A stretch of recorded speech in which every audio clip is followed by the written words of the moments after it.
నుంచి వచ్చు మబ్బుల సందేశం. ఈ తామర మొగ్గకి తప్పదు అన్నది కాముని సావాసం. హాయ్ హంసలెక్క పక్కాడి తాళమేసి పలికెను ఆహ్వానం. ఈ అచ్చట ముచ్చట ఇచ్చట తీరగా హెచ్చెను హేమంతం. ప్రియమగు ప్రియురాల చంపకు విరహాల విరిసిన పరువాల పిలిచెను మధుబాల. రేగే అందాలే చేసే పూబంధాలే మధురం మధురం సాగే సరాగం మనసా వాచా.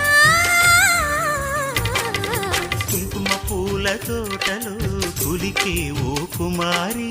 శంఖములు దిన ప్రేమకి చేశా మది నివాళి.